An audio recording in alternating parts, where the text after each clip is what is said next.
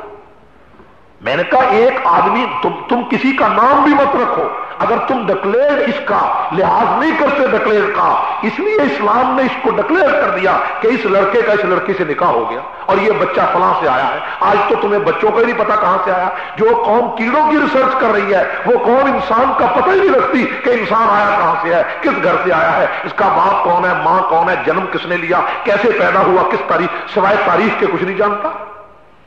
یہ سب کچھ عقل کے خلاف. میں نے اس گورے سے کہا کہ آؤ میں تمہیں بتاتا ہوں کہ یہ تمہاری تہذیب تھی، یونان کی تہذیب یہ تھی، اور جناب علی عرب کی تہذیب ایسی تھی، کیسر روم اور کسرا ایران کی یہ تہذیب تھی. لیکن ایسی تہذیب میں اسلام نے جنم لیا، محمد انبلاغ دنیا کے اندر ظاہر ہوا، ایک تیسری قوت کے طور پر اسلام نے دنیا کے اندر آنکھ کھولی اور اس نے تہذیب و تمدن کا گہوارہ انسانیت کو بنا دیا. انسانیت کو وہ اخلاق عطا کیے کہ جس پر تمہارے عیسائی اور یہودی رشک کرنے لگے، اور اس کی مثالیں موجود ہیں.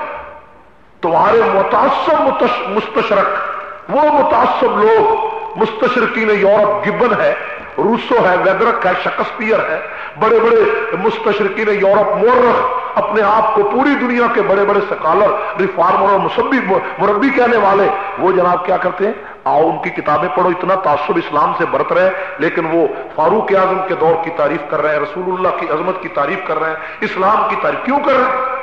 اس لیے نہیں کہ اسلام ان کو یعنی کوئی خیرات میں انہوں نے تعریف کی ہے، نہیں، مجبور ہیں. لاجک اور فطرت کے مطابق اسلام نے کائنات کو شعور بخشا، اس لیے مجبور ہے. میں نے کہا حضور سرور کائنات صلی اللہ علیہ وسلم دنیا میں تشریف لائے تو دنیا کے اندر عورت کی یہ حالت تھی عرب میں کہ بچیوں کو زندہ دفن کر دیا جاتا تھا، اور عرب کے اندر اور کیسر و کسرا کے اندر حالت یہ تھی کہ لڑکیاں نفسانی خواہشات کا ذریعہ تھی. تو ایسے وقت میں آؤ میں تمہیں بتاتا ہوں میرے رسول نے کیا فرمایا. حضور سرور کائنات صلی اللہ علیہ وسلم نے ان بچیوں کے معاملے میں آپ نے ارشاد فرمایا کہ جو آدمی میری امت میں دو بچیوں کو تربیت کر کے ان کو اخلاق اور تہذیب سکھا کر ان کو بالغ کر کے ان کی شادی کر دے گا، میں محمد قیامت کے دن اس کی جنت کی ضمانت دیتا ہوں. یعنی جو دنیا کے اندر سب سے بڑی کامیابی سمجھی جاتی ہے کہ جنت کا حاصل ہونا، وہ رسول اللہ صلی اللہ علیہ وسلم نے دو بچیوں کی تربیت کے نتیجے میں عطا کرنے کا اعلان کر دیا. بچیوں کی کہ جس بچی کو عرب کے اندر لوگ زندہ دفن کر دیتے تھے، اسلام کے پیغمبر نے اس بچی پر کتنی رحمت کر دی ہے کہ اس کے بارے میں کہا کہ صرف یہ نہیں کہ بچی پیدا ہو، تربیت ہو، نہیں، فرمایا جب تک شادی نہ ہو. عرب کے اندر بچی پیدا ہوتی تھی اس کو دفن کر دیا جاتا تھا. بچی پیدا ہوتی تھی، قرآن کہتا ہے وَإِذَا بُشِّرَ أَحَدُهُم بِالْأُنثىٰ، قرآن کہتا ہے کہ جب ان کو بچی کی خوشخبری دی جاتی تھی کہ بچی پیدا ہو گئی تو ان کا چہرہ سیاہ ہو جاتا تھا. یہ اس وقت کی تہذیب تھی. لیکن میرے رسول نے فرمایا کہ جس نے دو بچیاں پیدا، جس کے گھر میں دو بچیاں آ گئیں، ایک یا دو بچیوں کو جوان کر کے جس نے شادی کر دی، میں محمد اس کی جنت کی ضمانت دیتا ہوں. تو یہ ضمانت کس لیے مل رہی ہے؟ بچی کی وجہ سے مل رہی ہے. اسلام نے یہ دیا ہے عورت کو. میں نے کہا آؤ کیسر روم اور کسرا ایران کے لیے رسول اللہ نے کیا فرمایا صلی اللہ علیہ وسلم نے کہ جو عورت کو صرف بری نظر سے دیکھتے تھے، میرے پیغمبر نے فرمایا کہ جو آدمی میری امت میں کسی لڑکی کی طرف بری آنکھ سے دیکھے گا کہ میں اس لڑکی کو نعوذ باللہ ریپ کروں، اس پہ قابو پاؤں، اس کے ساتھ برائی کروں، میرے رسول نے فرمایا قیامت کے دن اس آدمی کی آنکھ میں سیسا پگھلا کر ڈالا جائے. یہ میرے رسول کا حکم ہے. میں نے کہا میرے پیغمبر نے تو بچی کو یہ عزت دی اور جوان لڑکی کو یہ عزت بخشی. اور مجموعی طور پر عورت کے بارے میں میرے رسول نے کیا فرمایا حضور علیہ السلام نے عورت کی 4 حیثیتیں متعین کر دی کہ عورت کی 4 حیثیتیں. کتنی حیثیتیں ہیں؟ 4. میں نے کہا اسلام واحد مذہب ہے جس نے عورت کی 4 حیثیتیں بنائی. جب سے دنیا بنی ہے آج تک اسلام کے علاوہ کسی مذہب نے عورت کی 4 حیثیتیں متعین نہیں کی. 4 حیثیتیں متعین کر کے اس کو عزت دی، اس کو عظمت دی، اور ایک ایسی بات دے دی جس دنیا کے کسی مذہب میں ہو نہیں سکتی. عورت کی 4 حیثیتیں متعین کی. ایک حیثیت یہ بتائی کہ عورت بیٹی ہے، عورت تمہاری بیٹی ہے. بیٹی کے علیحدہ تقاضے رکھے کہ اس بیٹی کی تربیت کرو اور جنت پاؤ. جو بیٹی کی تربیت کر کے شادی کرے گا میں اس کی جنت کی ضمانت دیتا ہوں. ایک حیثیت یہ رکھی. اور ایک عورت کی حیثیت رکھی بہن کی کہ یہ تیری بہن ہے، یہ تیری آبرو ہے، اس کی ذمہ داری تجھ پر ہے. اگر اس کا باپ نہیں ہے تو ذمہ داری تیرے اوپر ہے. اور تیسری حیثیت عورت کی بیوی کی ہے کہ یہ تیری بیوی ہے. اور کیا حق ہے کہ عورت اگر تیری بیوی، اس کا سارا خرچہ تیرے ذمہ ہے، اس کو کارخانے میں بھیجنے کی ضرورت نہیں پڑے گی، اس کو بازار میں آ کر کاروبار کرانے کی ضرورت نہیں پڑے گی. ہاں یہ تیری بیوی ہے، تیرے ذمے ہے کہ اس کا خرچہ تو بازار سے کمائے اور لا کر اس کو گھر دے. یہ در در پہ کیوں پھرے، یہ سارا دن گھاس کیوں یعنی کاٹے، اور یہ سارا دن جناب بازار میں کیوں پھرے، در در کے اندر کیوں پھرے. اس کو ملکہ بنا کر گھر میں بٹھا دیا. یہ ملکہ ہے، یہ کسی کی غلام نہیں ہے، نوکر نہیں ہے. یہ تو گھر میں آرام سے بیٹھی ہے، خاوند کما کر لائے گا، اس کو کھلا دے گا، پیسے دے دے گا. عورت کو عزت بخشی ہے. تم نے عورت کو رلا دیا ہے، تم نے عورت کو گھر گھر میں پھرایا ہے، تم نے عورت کو قہوہ خانوں میں بٹھا دیا، تم نے عورت کو چکلوں میں بٹھا دیا، تم نے عورت کو شراب خانوں میں بنا دیا، تم نے عورت کو ناچ گانے کا ذریعہ بنا دیا، تم نے عورت کو کمائی کے ذریعے بنا دیے. اور میرے پیغمبر کے دین نے عورت کو بیوی قرار دے کر کہا کہ سارا دن دھکے تم کھاؤ، کارخانے میں تم جاؤ، ملازمت تم کرو، اور جو خرچہ ملے آ کر عورت کا خرچہ ادا کرو. تو اسلام نے عورت کی تیسری حیثیت متعین کر کے اس کو تو ملکہ ثابت کیا ہے، اس کو نوکر نہیں بنایا ہے. اور اسلام نے چوتھی حیثیت متعین کی. اور چوتھی حیثیت کتنی بلند ہے کہ اسلام نے کہا کہ عورت تیری ماں ہے، اور جو عورت تیری ماں ہے تو جنت اس کے قدموں کے نیچے. الجنت تحت اقدام الامہات. کون سی جنت جس کی تلاش میں ہر آدمی پھرتا ہے؟ دیکھیں 1400 سال ہو گئے، قیامت تک آنے والی نسلوں کو دیکھیں. تسبیح لے کر پھرتے ہو جنت کے لیے، نماز پڑھتے ہو جنت کے لیے، روزہ رکھتے ہو جنت کے لیے، حج کرتے ہو جنت کے لیے، زکات دیتے ہو جنت کے لیے، خیرات کرتے ہو جنت کے لیے، داڑھی رکھتے ہو جنت کے لیے، اللہ اللہ کرتے ہو جنت کے لیے.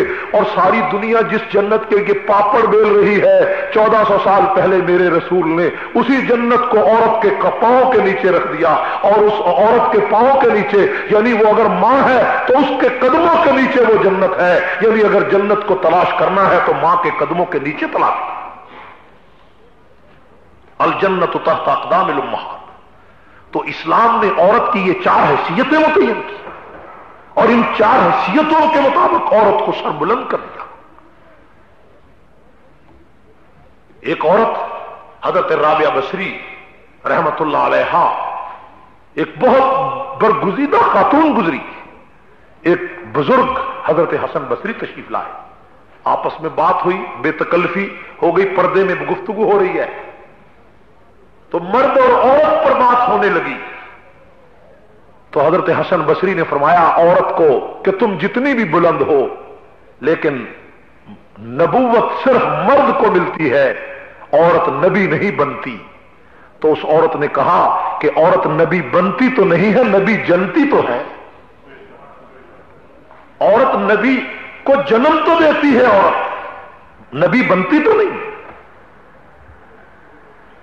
حضور علیہ السلام نے فرمایا مرد بہت کامل گزرے ہیں لیکن عورتوں میں 3 عورتیں کامل گزری. ایک فرعون کی بیوی آسیہ بنت مزاحم، ایک مریم بنت عمران، اور ایک عائشہ صدیقہ رضی اللہ تعالی عنہن. میرے بھائیوں صرف حضرت عائشہ پر ریسرچ کرو رضی اللہ تعالیٰ عنہ. ایک عورت حضرت عائشہ، ایک عورت. یہ علیحدہ بحث ہے کہ حضرت عائشہ رضی اللہ تعالیٰ عنہ کی عمر حضور سے شادی کے وقت کتنی تھی. چھوٹی عمر تھی. سارا واقعہ تفصیل سے موجود ہے. لیکن یورپ کا اور گوروں کا یہ اعتراض کہ رسول اللہ صلی اللہ علیہ وسلم نے کئی شادیاں کی، کیوں شادیاں اتنی کی، یہ بحث علیحدہ ہے. لیکن میں ضمنی طور پر اس کا جواب دینا چاہتا ہوں. آپ اس ایسے ملک میں ہیں جہاں جس گورے سے لمبی بات مذہب کی کرو وہ نبی کی شادیوں پر اٹیک کرتا ہے یا نہیں کرتا؟ میرے بھائی حضور علیہ السلام کی 11 اور ایک روایت میں ہے کہ 13 بیویاں تھیں.